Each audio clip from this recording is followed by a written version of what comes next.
Mark Azalea is an industry leader in psychotherapy and men's mental health. He's helped countless guys get back on their feet, deepen their relationships, and excel in their lives. Now he's taken all that he has learned and is sharing it with you. In each episode, Mark will interview an expert in the field of masculinity and men's work. We'll cover topics such as emotional intelligence, masculine identity, anger management, financial health, trauma recovery, marriage and divorce, ethics, and spirituality. Tune in and become a better man. Welcome back to the Men's Therapy Podcast. I'm your host, Mark Azalea, and I'm here with Jocelyn Eve. She's a great friend of mine from the AGPA, the American Group Psychotherapy Association. She's a therapist out of Cambridge, and she's worked with men, specifically men that have suffered trauma. Jocelyn, welcome to the show. Thanks so much. Great to be here, Mark.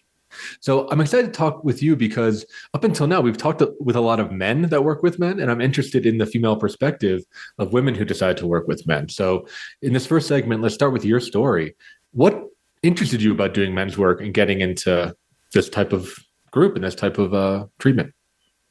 I'm so glad you asked. It's been such an interesting journey. I have been working mainly with female identified survivors for many, many years now. And when I think about what prompted this new men's group, I think a couple factors come to mind. One is that a couple of years ago, inherited a mixed gender process group with all adult trauma survivors. And that's been incredibly moving and inspiring to me. And it has made me drawn to create more spaces specifically for male survivors.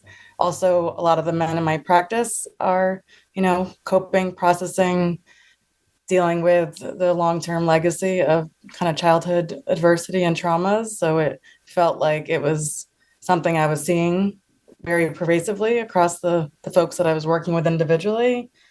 And I also think, so many things, but I went to a conference many years ago about youth offenders, and I was really, really struck by the kind of false dichotomy and siloing of people identifying as providers who work with offenders versus victims, perpetrators versus survivors. And I feel like, that sort of resonates with a larger theme of why I feel so personally passionate about this work, because I see in my practice and I've seen in my own life and my own relationships and family and community how easy it is to get into false binaries and to feel like we're not more than the worst thing that we've ever done, when in reality, most of us don't get through childhood or get through this life without encountering some kind of trauma. And sometimes part of that journey is in perpetrating or,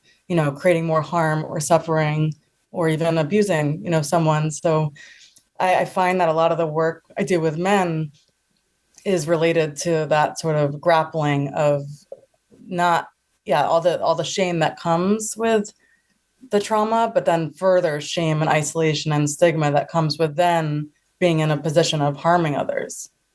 Yeah, 100%. It's that old adage, right? Like hurt people, and a fair number of the guys that I work with are probably similar. They often, let me take a step back, right? And you probably can see this, that men don't go to therapy until their life is in shambles. It's often like a last ditch effort. So I have a handful of clients that have, unfortunately hit their spouse or hit their child. Only once. And of course, I'm not condoning that, but they have that outburst, they do that thing, and then they're scared, right? They're scared, they're afraid, they don't want that to happen again. And then oftentimes when you dig in, it's something that their parent used to do to them all the time, right? They were regularly beaten or they were, physically abused all the time by their father or their mother. So a lot of that shame and that stigma is like, oh my God, I don't want to be my dad. And I did this thing where now I'm my dad. I'm curious, do you see that in the work that you do? Absolutely. That adage definitely rings true. And I think it was Brian Stevenson who said, we're more than the worst thing that we're all more than the worst thing that we've ever done. And I think that really rings true when I think about the men I work with and the trauma and grief that they're dealing with, because it's it's hardly even represented in the media. They hardly even show this part of the human experience in what we see in our phones and the news and the advertising. It's just striking to me. I'm thinking about a particular film that came out this year about cults, and how some of my clients were watching and paying attention. It was like a popular Netflix film, and to see their experience reflected kind of for maybe the first time was so activating, and you might say triggering, but really it was like the amount of female survivors I work with who bring in content all the time from sort of seeing their experiences reflected in the news and pop culture. I think it's just really, really striking to me how alone men feel with this work. And so as a female identified cisgender clinician working with men, it seems like it's particularly poignant. And I say that knowing that many men have been abused and harmed by women. So it's not obviously all like one way or the other, that there are some people who particularly seek out working with providers who represent their identities, and others, who they might feel safer working with a male therapist. So I know that you obviously know all about this, but when you said sort of about speaking with me, I just feel like it's important to name that, like, many more people are reaching out to my male colleague who's co-leading this new group than they are with me. And I don't think that that's a coincidence. Yeah, I think people tend to gravitate towards likeness, right? I think it's like a human nature type of thing. And, we talked about it in a previous episode with Christina Dixon, this idea that I think a lot of men struggle to work with female therapists because they don't want to hurt them. They don't want to burden them. They don't want to have them feel the pain that they feel. They're like this protector thing, which is completely unwarranted, right? I mean, a female therapist is like, in some ways, much more capable than the male client, but I think as men, we have that ingrained. I'm curious, in your life, Jocelyn, like, did you grow up with a lot of male friends, or did you gravitate towards this work, or did you interact with male survivors in a personal way? Mm-hmm. That's a great question, because I think that contributes as well to why at this moment in my career, I'm drawn to working with men. I think that because of all the work that I've done in my life and in my career, like understanding the maybe like patriarchy and understanding and grappling with like the Me Too movement and traumatic experiences I've had where men have been involved, I feel like that has allowed me to show up in a really solid way for my male clients. And I don't think that that's necessarily the case for everyone in the field who, aren't necessarily seeing this as a social justice issue. And I realize that that's my bias. That's kind of the lens that I bring to the work, but it does feel like it's an access issue. And so I was interested. I listened to your conversation with Christina, and it was so fascinating to think about like the numbers, that it's actually really hard to find like male therapists. And then I've done a lot of work, like I said, with female survivors, and it's not that hard to find groups that are for female survivors. Why aren't people leading groups specifically for men or for male survivors? And I think it goes to your question about sort of why aren't therapists wanting to do that? And I think that it comes back to like doing our own work. And so, yeah, I feel very proud and like humbled to get to hold space and to show up in this way. It feels like a real like passion area. And we considered doing this group for women. Like, it was interesting just to sort of grapple with like who and why, and like what do we have to offer at this moment. And it really like boiled down to, this is a super underserved population, and we know it's going to take a lot more outreach and a lot more effort, but we want to work with men. And so the last person I spoke to this last week on a podcast, he was like, I wanted to work with men, and only women were reaching out. And so I thought I'd share that with you as someone who's, done such a successful job reaching men, that it's not easy. Yeah, it's definitely not easy. I think a lot of men, like I said, are very anti-therapy, or they see it as weakness. And I think a lot of therapy doesn't work for men also, right? Like, I'm not going to put on all the guys' plate, right? I think the idea of like sitting and talking deeply about your feelings is not how we connect as guys. And having a therapist that is like this blank slate, which is what we're taught to be, is not how we connect as men, right? Like just sitting and listening is like very foreign and honestly like kind of boring to us. Like we want conversation that's dynamic, that's bantery, that's back and forth, where we challenge each other, where we joke, right? Like this idea that like, the phrase that I have is like irreverent with profound moments of depth, right? Like a lot of male conversation of guys that know each other very well. It's a lot of laughing, it's a lot of joking, it's a lot of like, japing at each other. But then every once in a while you drop into the real shit. And I think male intimacy and male conversation, especially without any women present, is really different. As I'd assume, and again, I'm not a woman, so I don't know, but I'd assume like female conversation when there's no men in the room is also very, very different. And I think therapy has taken a slant towards this kind of more feminine type of conversation and intimacy style. I'm curious your thoughts on that. Yeah, another perspective related to that is just I feel sometimes that I represent my male clients' partners or female friends that they are lacking in intimacy with. So being able to talk about kind of sexual dysfunction or dissatisfaction in their lives in a way that they're not accessing socially or interpersonally feels like something that they really relish and really open to. I'm really amazed, kind of going to your earlier point about what brings men to therapy. Like it's so fascinating to me that it very much feels like something's not working, and it is like I think you said this in your other episode. It's like a last resort. Like for some people, they've already tried therapy in college, or their past girlfriend recommended that they do this, or they failed several marriages. Whatever it is, like that, it feels like they know that drinking or whatever kind of coping strategy they're doing is not enough. And I'm really like amazed by like the courage that it takes to say, okay, let me give this a shot. Absolutely. Yeah. I think a lot of men, we start physically, like we'll start with like, oh, I'm going to go to the gym, right? Or I'm going to change my diet, or I'm going to change my job. Right. We make those kind of much more external, very physical changes before it's like, I'm going to talk to somebody. Because the idea, I think, and I'm actually interested in this for you. Like, I think a lot of men, and I can throw myself in that category until I really worked with a skilled therapist, like talking hasn't helped us, right? Talking to other people has either been traumatizing, or it's been thrown back in our face, or it's caused us to get bullied, or we've met with somebody who has an unsympathetic ear, sometimes our parents, right? Like talking doesn't help. Whereas I think women have had much more experience where talking does help. I'm curious if you hear that with the guys that you work with. Mm-hmm. In the documentary The Mask We Live In, or something like that, it's by the same creators of Misrepresentation. They talked about how when little girls and little boys come home from school, the girls get a couple, I don't know, 10, 15 minutes talking to a caregiver, a parent, about their feelings, and the little boy is told to go sweat it off.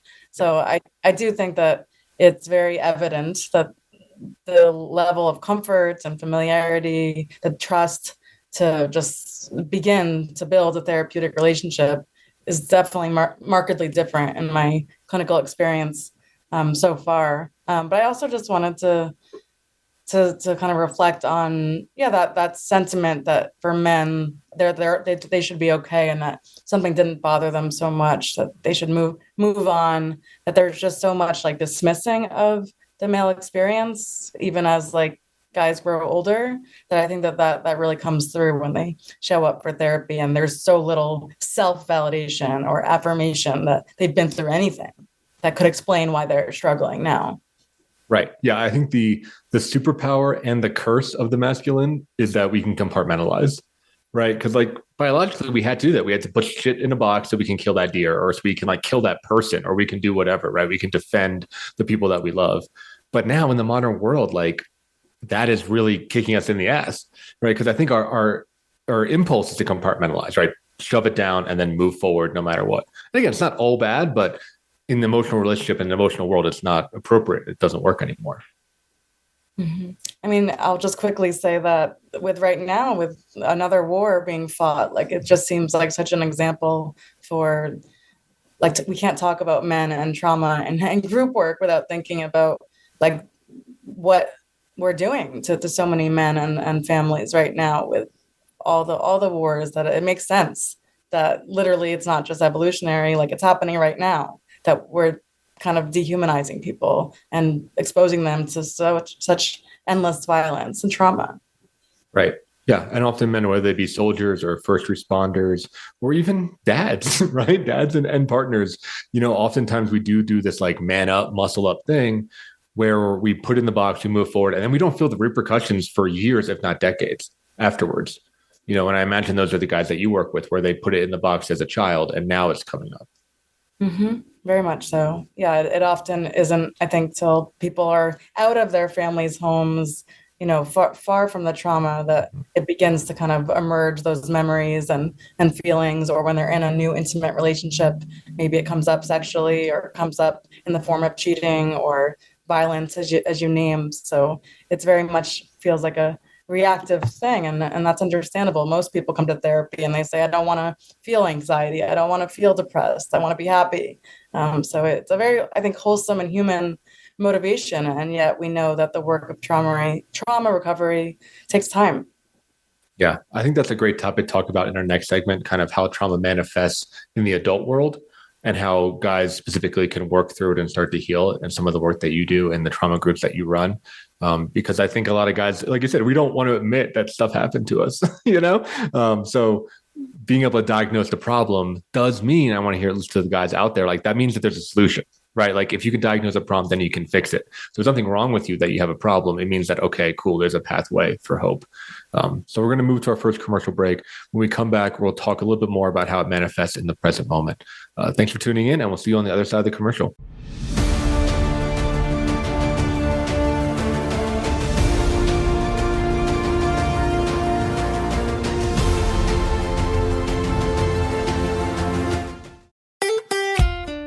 Follow Voice America at facebook.com/Voice America for juicy updates from your favorite radio shows and podcasts. Men's Therapy Online is now accepting new members. Men's Therapy Online offers a solution to the lack of outlets for emotional expression, positive role models, and access to meaningful milestone experiences. In our post-COVID world, loneliness is at an all-time high. Men need consistent community. Our society is rapidly changing. Old models of masculinity are falling at the task of promoting emotional intelligence and meaningful connection. Men's Therapy Online offers tools and experiences designed to help the man who is struggling to balance traditional male roles and emotional fluidity. Whether you need to get back on your feet or take your life to the next level, Men's Therapy Online has your back. We help our members become a true 21st century man. A man who is not burdened by the rapid change of society, but who contributes to it honorably. If you're interested in signing up and finding your band of brothers, go to menstherapy.online to learn more. That's menstherapy.online. Start your journey today. Enjoying our shows and can't get enough of us? Follow us on Instagram at Voice America Talk Radio and see what we're cooking up for you.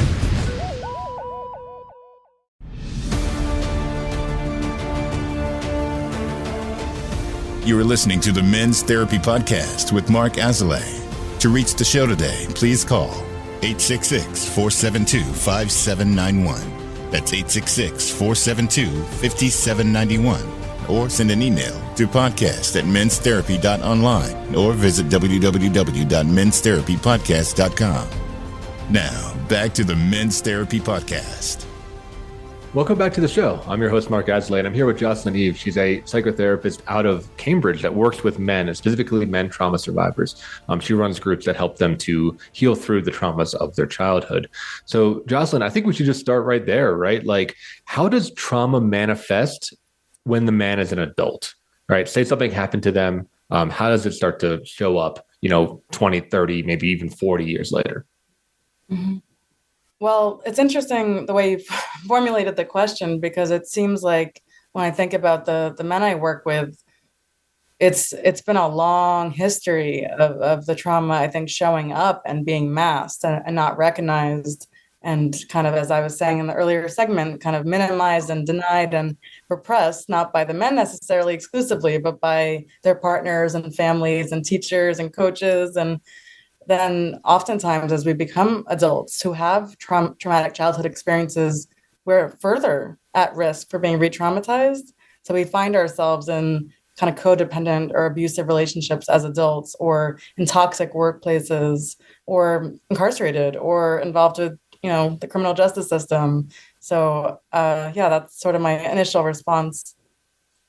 Yeah, you talked about different arenas, and I kind of want to go through them. I think the obvious one, and this is problematic that this is the obvious one for male, is like physical, right? Like it shows up with them physically abusing somebody else, or for a lot of men, I've seen a high correlation between like obesity, like morbid obesity, and trauma, right? This idea of kind of putting a buffer between themselves and the world, or emotionally eating. I think it shows up as addiction. But I'm curious, you talked about the sexual dimension, which I'm interested, and also like the mental, emotional dimension. So what are some other symptoms that a man might have, knowing that they might be carrying trauma with them? Yeah, I was just listening to a training last night because I'm a total nerd, as you know. And it was about borderline personality disorder and how historically that has been commonly kind of stigmatized as something that women are diagnosed with, and how that's actually not what the research has shown. And I was so interested to hear more about that, because that definitely reflects what I'm seeing, that possible impacts of trauma. It might show up as fatigue, headaches. It can be physical in terms of teeth grinding, GI, stomach issues, sleep difficulties, chronic pain, PTSD.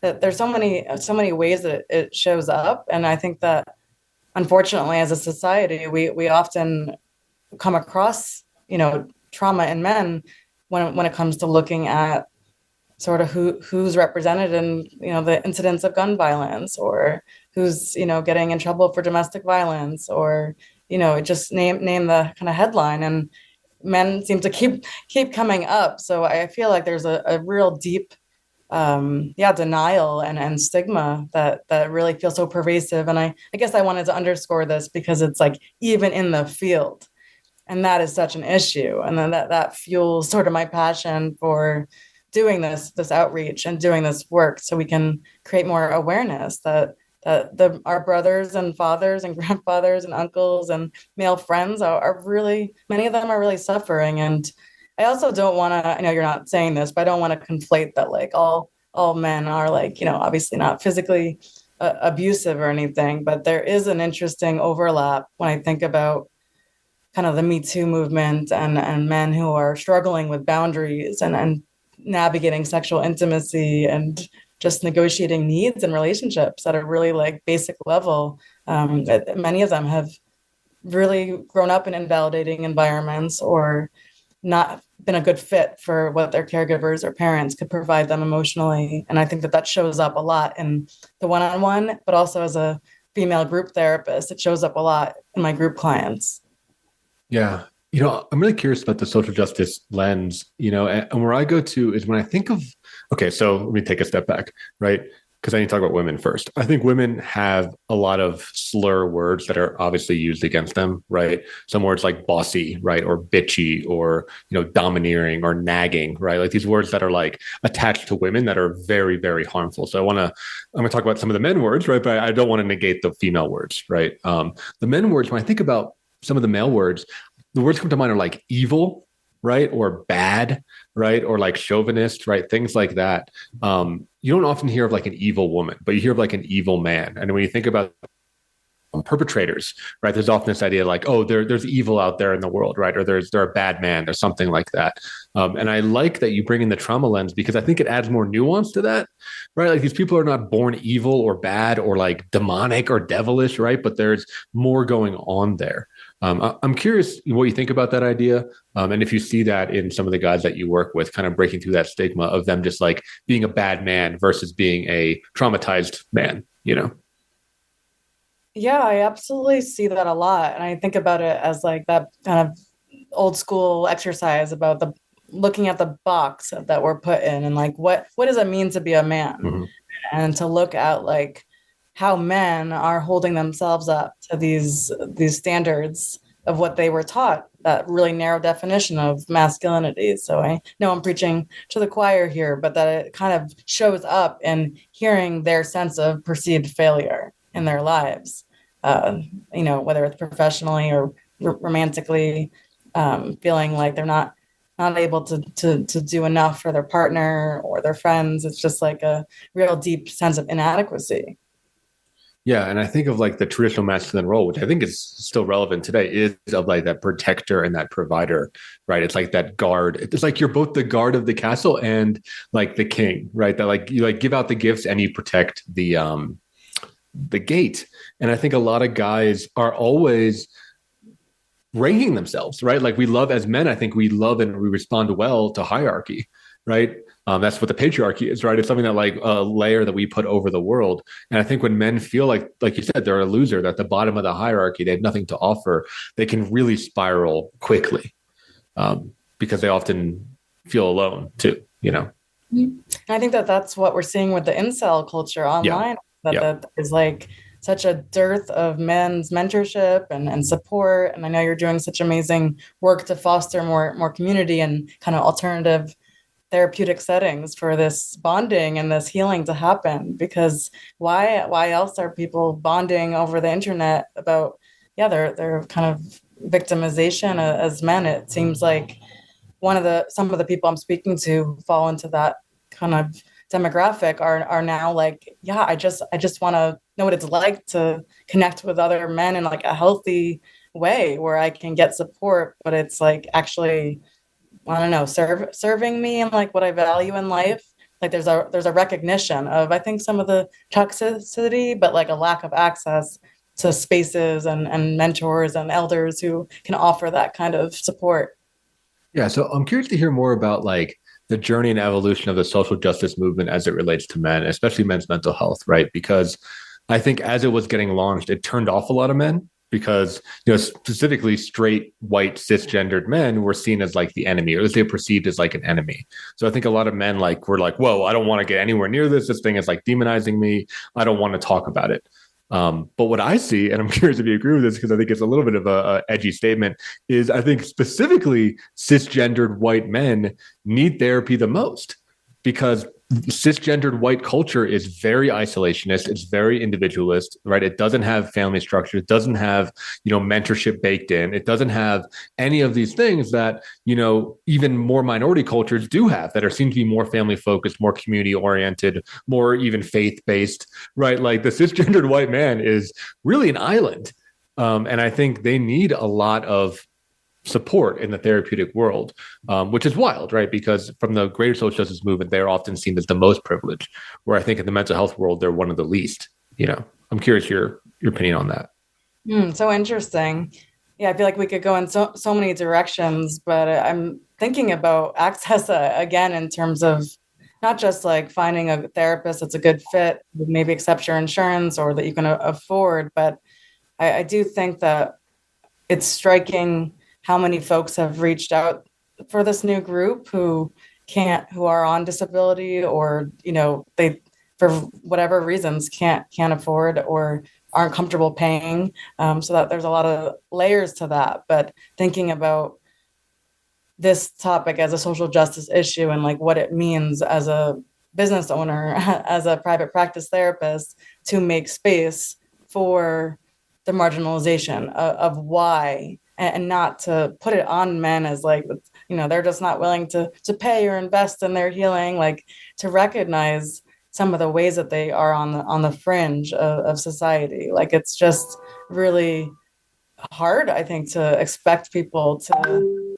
pay for, like, just our healthcare system is so broken. And so I don't know, I guess I'm still kind of figuring out how best to address that, because it feels unfair. Like I get why there are so many like free resources for female survivors. And I never thought I would say this, because for years I've been like, struck by how much financial support and funding there are for veterans. And even Judith Herman's iconic book, Trauma and Recovery, talks all about sort of the way childhood sexual abuse and incest are sort of really, that it's a public health issue that no one wants to talk about. And so I've been really puzzled for years about how yeah, how it feels like male survivors in some ways have more recognition, but only war trauma. And so, yeah, I'm kind of all over the place, but just trying to emphasize the fact that I'm still kind of figuring out how kind of the stigma of male trauma fits into maybe the larger social justice, I think, agenda. Like it feels to me, again, like maybe if you asked me this in a month, I would probably have some statement to make, but it's too it's like I don't want to make like a binary statement about it. So I think my main message or response is around the complexity, and like of course we're speaking in generalizations, but really to allow for the really complex traumatic histories of these men that can't be put into a box as perpetrator or victim, but rather there's someone reached out and was like, does my trauma as a Indian man count for your group? Like sort of the sense that like, where do they belong? And is my trauma real or valid? Yeah. I love that you talked about that, because that is something that I think a lot of male trauma survivors really struggle with. And you mentioned the war trauma thing. And that's also that toxic masculinity, where it's like, I think as men, especially in like Western culture or culture that I think experienced World War II, quite frankly, right, in some way, shape, or form, it's not all the West, but anyone that experienced World War II, there's this idea that the only male trauma that counts is war, right? Maybe, in the modern era, we can make room for like, if you're a firefighter or you're like a paramedic, right? If you're like a first responder or a police officer, if it's like some level of like PTSD witnessing violence, like that is, quote, like masculine trauma, right? Like you saw people die or you killed somebody, right? But when you get to this more subtle trauma, more insidious in many ways, right? Like, being bullied at school, right? Or having a, castrating mother, right? Or, being beat at home, or going through a childhood illness, right? Like being disabled as a child, or, even losing a job, or getting divorced, right? Like all these other things, I think as men, and I think the society also really downplays that, right? Because it's the idea of like, well, you weren't in war. So like, what do you have to complain about? Like, look at your grandfather who was a freaking, paratrooper at Normandy or whatever, right? Or like, look at, for the Jewish population, look at your grandparents that survived the Holocaust, right? Like we often get this kind of like trauma comparison where those little more emotional things, I think, get erased. Mm-hmm. This is sort of a heavy note to share, but like the reality is that men are completing suicide at 3.88 times more than women, and they're less likely to seek help, more prone to suffering in silence. And I think that we're sort of making a case for why that is. And it seems like I'm just struck even hearing you, like how even in the local hospital scene here in Boston, it's like there's a women's trauma program in a McLean, and then there's like, there's stuff for first responders. But what about for all the men I work with who have, sexual abuse histories? And it's like I'm grappling right now hearing you with how emasculating it is to come forward and like when men are supposed to be the domination, not the one who initiates sexual activity. And so the fact that men can get raped or incested or abused by women is so societally taboo. It's very taboo, right? And I think as men, like you said, we're either trained to just shrug it off and be like, no, that didn't happen, right? Or to kind of like lie and be like, oh yeah, like it was consensual, I wanted that, blah, blah, blah, right? Or just never ever talk about it, like bury it really, really deep and just be like, you know what? Like I think men do a lot of separation. With a lot of the guys I work with, they're like, I am not who I was as a kid. I hear that all the time, right? There's like a clear break, usually around adolescence, of like, I am no longer that person and I am now like this man, and that person is like not relevant to me, which, as therapists, we know is like just 100% not true. But I think as men, we do that like cleave, we do that really big cut to move through. So we have to move to our next commercial break here. When we come back, I want to hear more specifics about your group, specifically about how it runs and the connections that are there. And then speaking to any guys, if you are listening and you're like, hey, I might be a good fit for this group, or I might have some complex trauma, a place that they can start, whether if they don't feel ready to reach out to a therapist yet, where can they start to work through some of these issues and get a handle on it? So hang on in there and we'll see you on the other side.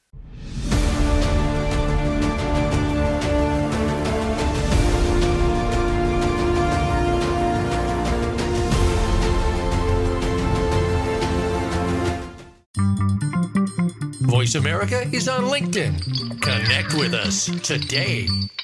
Men's Therapy Online is now accepting new members. Men's Therapy Online offers a solution to the lack of outlets for emotional expression, positive role models, and access to meaningful milestone experiences. In our post-COVID world, loneliness is at an all-time high.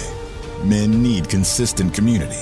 Our society is rapidly changing. Old models of masculinity are falling at the task of promoting emotional intelligence and meaningful connection. Men's Therapy Online offers tools and experiences designed to help the man who is struggling to balance traditional male roles and emotional fluidity.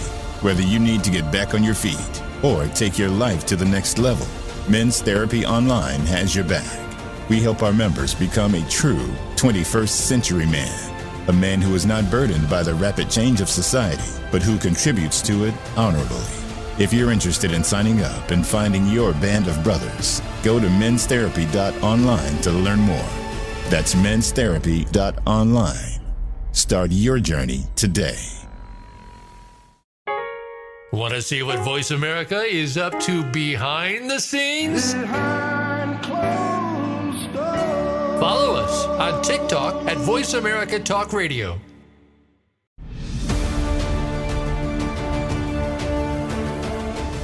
You are listening to the Men's Therapy Podcast with Mark Azalea.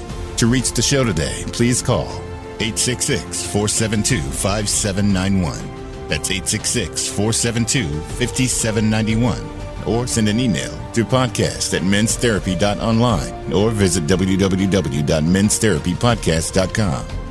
Now, back to the Men's Therapy Podcast.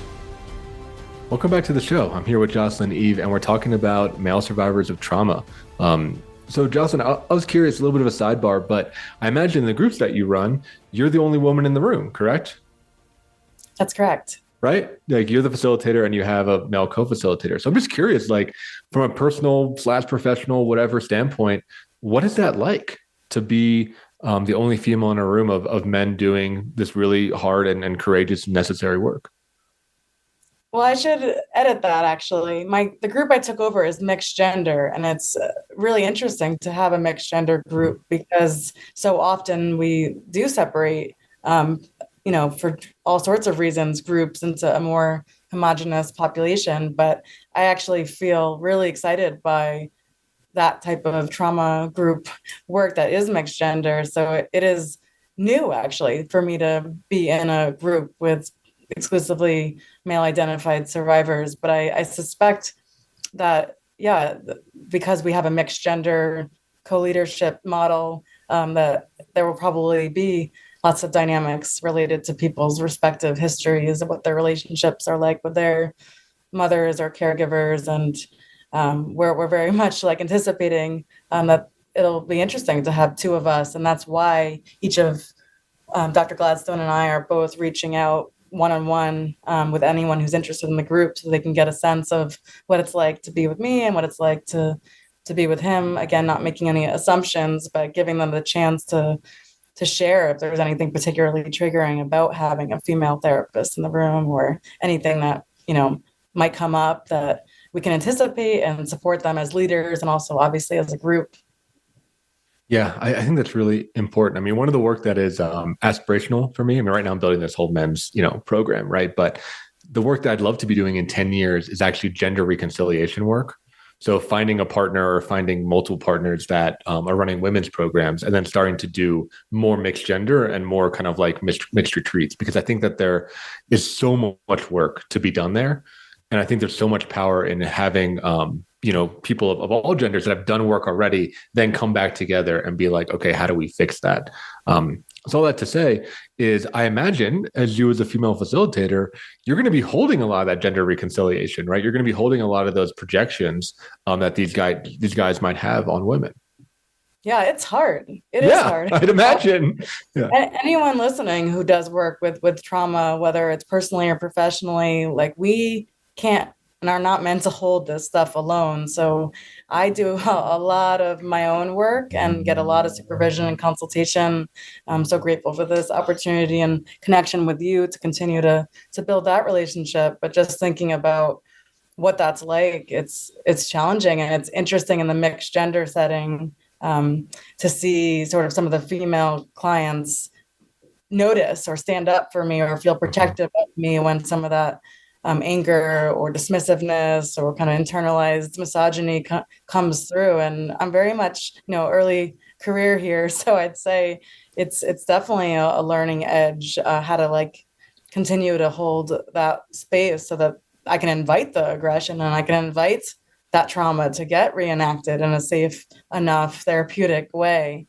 So far doing well, but it's definitely like, it's painful. It's painful to see how failed people have been by other humans. Like so much of trauma work is being exposed to super disturbing, dehumanizing, traumatic content. So just wanted to emphasize, like, yeah, trauma happens in relationships, healing does too. And we got to do a lot of consultation and resourcing of ourselves so that I can have that emotional presence when that anger or aggression or whatever those feelings are from people's past experiences are coming at me. Like I want to invite that. That's what the therapy relationship is all about. If you can't do it with your therapist, where can you?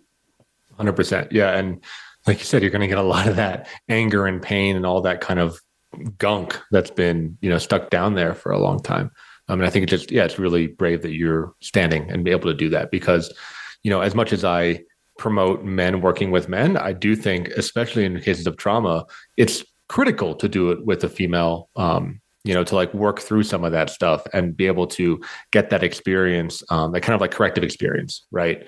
Of like, oh, wow, like there is a female authority figure that can hold me. I can accept love from a woman, something that a lot of my men talk about, and I'm curious if you see this, is they talk about every time they go through a breakup, right? Like a part of their heart closes.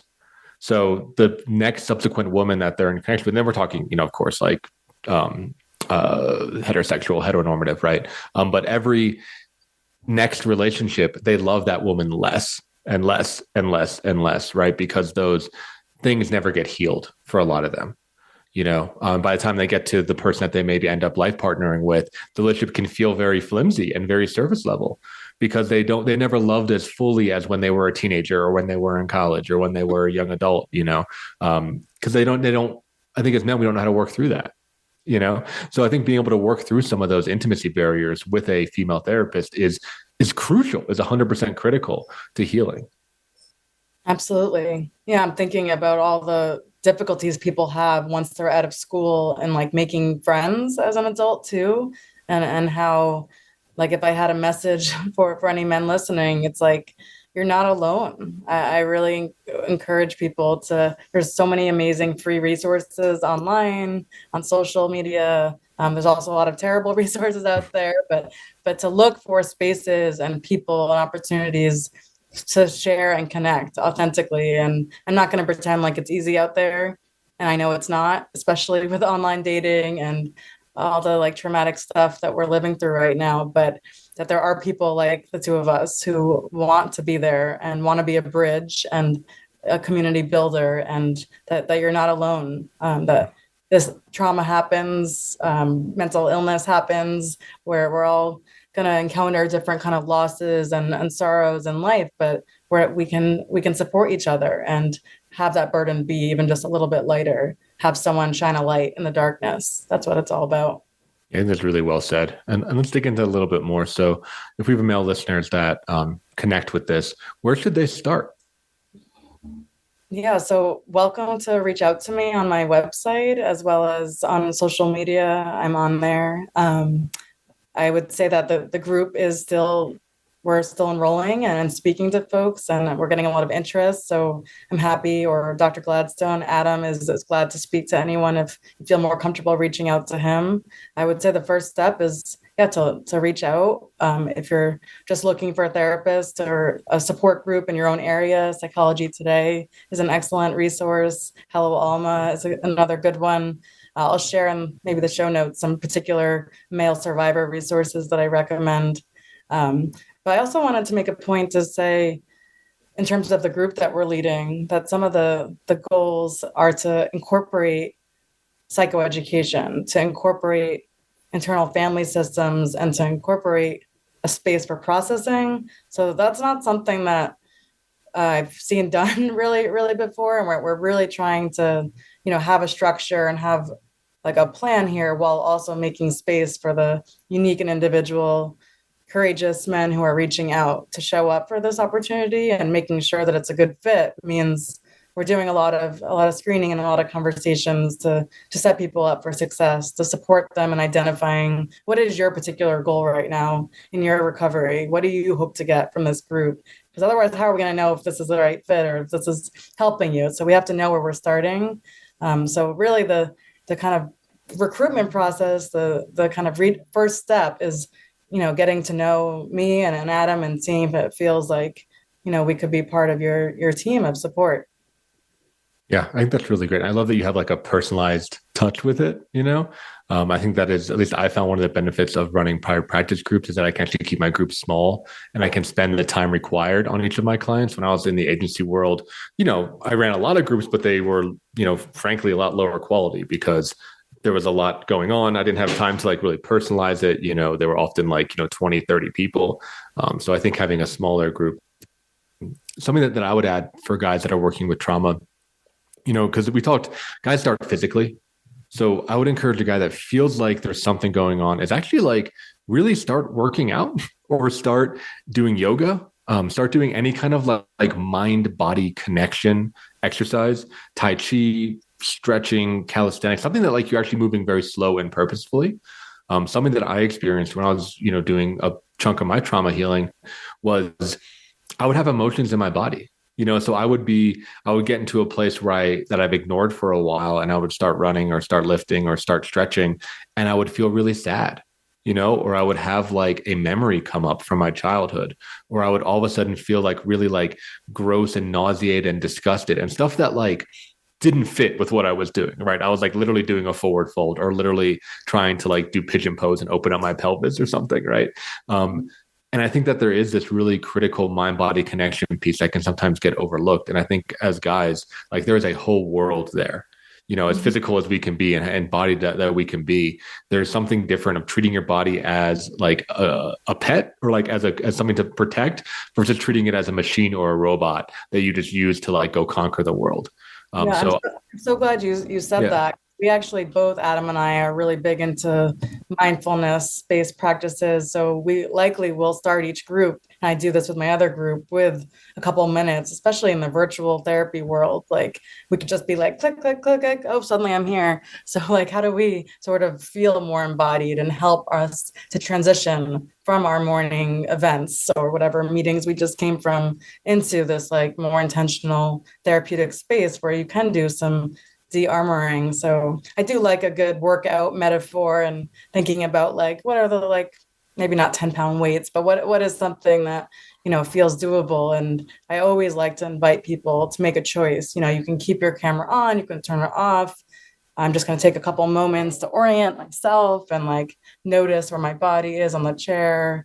Even if you could just make yourself 5% more comfortable, like, grab a sip of water. What are the little micro things that we can do to tune into our bodies? Because trauma is in our bodies. The body does keep score. So I agree that accessing our emotions is very difficult to do if we are dissociated and living outside of our bodies. And frankly, our society really, really reinforces that. And our apps and our technology, our devices really do a great job of keeping us doom scrolling and addicted to being out of our bodies. So Adam and I are very much like excited to invite each other, invite the group to dip their toes in that like mindfulness waters of like, can I just a little bit, try this on just for like 1 minute, even if they, people have lots of bad experiences, maybe being told or trying to force themselves to meditate, but that it's really about just checking in with what's present. Can I make space for whatever parts wounded or childhood parts are activated coming into this group? And can that be welcome? And can I make some like invitation that whatever comes up here, I'm not going to take action and exit the Zoom room, but I'm going to try to put my feelings into words. And I know that that's a lot to ask of people, and it's remarkable, like seeing what happens when people build those bridges and get to connect with their peers in a way that frankly, like we can't do as therapists or coaches. Like there's magic that happens in groups that like we can't create when it's like a therapeutic professional. It has to happen between peers. Yeah, 100%. Right. And I think like to just underline that before we wrap up, I think as men, a lot of us have really good bullshit meters. And I will tell you, as a therapist and as a group facilitator, the leader, there is a level of bullshit, right? There's a level of performativeness. There's a level of us doing a thing, right? There's a level of us like doing interventions, right? Like we are intentional about what we do. That's what you're paying us for. But with your other members, there's no bullshit. And I think like as men, we need guys that we can talk to that's no bullshit. Right. So as a facilitator, what I do, and I definitely know you do, Jocelyn, it's like our job is to build connection, right? And facilitate the conversations so you can get that real authentic thing with people that you can trust because they're just like you, right? They're in the same seat that you are in. So our role is not to like be a guru or to like, enlighten you or whatever. It's to create connection within the group. Yeah, absolutely. And during those one-on-one consultations, we get a chance to find out like what might come up for you in group. Like what have your experiences been like with other men or with bullying or in your workplace or family system? Like what can we anticipate? Because it is hard and it is also so rewarding when people start to make those connections. And it's easy to judge people when you show up in a group and be like, I'm not like any of these guys, or like I'm the only one who has this experience. And then, little by little, it's like you don't realize that. It sounds cliche, but we're all more similar than we are different. And so I know that my presence as a female leader matters. And as you sort of pointed out, it's really about the other group members, and can Adam and I kind of get out of the way and foster a space where people can connect, and that like I can throw out my agenda or my therapeutic kind of techniques and strategies. Yes, that's like important for fostering safety, but it's really about the wisdom and the resources that people who have survived trauma are incredibly resilient. And I did want to note before we finish, like post-traumatic growth is real. And that was something that began to be researched in the 1990s. And I know that it might seem like a Pollyanna phenomenon, but I see it all the time. And I think that that's what prompts me to want to do this work, is seeing what that's been like in my own life, to have gone through the fire, to have risen above it, and to be able to have a new appreciation of life, to have deeper, more meaningful, intimate relationships with others, to feel like a sense of spiritual connection, interconnectedness with the world. Like I don't wish trauma upon anyone, and some of the most beautiful and inspiring and resilient people who I've encountered in life have gone through really ugly things. And that's really beautiful and well said. So as we're wrapping up here, Jocelyn, where can people find you online? They want to know more information about you or about this group. Yeah, so my website is Jocelyn Eve, JocelynEve.com. And there's a section for groups. You can contact me through the email form. And I would love to hear from anyone listening. Love to know what's been helpful and any questions people have, or if you just want to introduce yourself. Fantastic. And that stuff will all be in the show notes too. So thank you all for tuning in, and we'll see you next week, another episode of Men's Therapy Podcast.